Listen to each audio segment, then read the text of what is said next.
Telangana employees joint action committee కార్యవర్గ సమావేశం chairperson Lachireddy ఆధ్వర్యంలో నిర్వహించారు. ఉద్యోగస్తుల పెండింగ్ బకాయిలను ప్రభుత్వం వెంటనే చెల్లించాలని లచ్చిరెడ్డి డిమాండ్ చేశారు. రిటైర్డ్ ఉద్యోగులకు రావాల్సిన పెన్షన్లు, ప్రభుత్వ ఉద్యోగులకు రావాల్సిన బకాయిలను ప్రభుత్వం వెంటనే విడుదల చేయని ఎడల తమ ఉద్యమాన్ని ఉధృతం చేస్తామని లచ్చిరెడ్డి హెచ్చరించారు. పీఆర్సీ కమిటీ గడువు ముగిసినందున తదుపరి పీఆర్సీపై దృష్టి పెట్టి వెంటనే అమలు చేయాలని డిమాండ్ చేశారు. ఈ కార్యక్రమంలో అన్ని శాఖల ఉద్యోగులు పాల్గొన్నారు.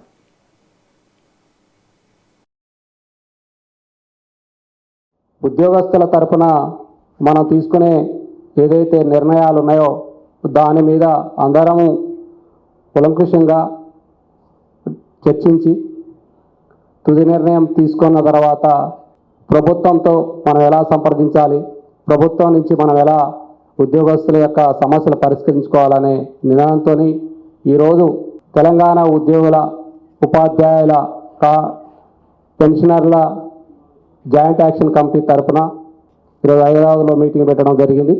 అందరికీ తెలుసు, ఎందుకంటే ఈ సమావేశం ఎందుకనేది మనం అందరం కూడా వారి యొక్క అభిప్రాయాలు తెలియజేయాల్సిందిగా, వారికి ఉన్న అభిప్రాయాల్ని ఓపెన్గా డిస్కషన్ ఇది. ఎందుకంటే ఏ ఒక్కరి నిర్ణయం కాదు, అందరం కలిసికట్టుగా నిర్ణయం తీసుకోవాలనే నిర్ణయంతోనే ముందుకెళ్దాం. ఎందుకంటే ఏ కార్యాచరణ చేయాలన్నా కూడా అందరం ముందుంటేనే చేయగలుగుతాం. ఏదైనా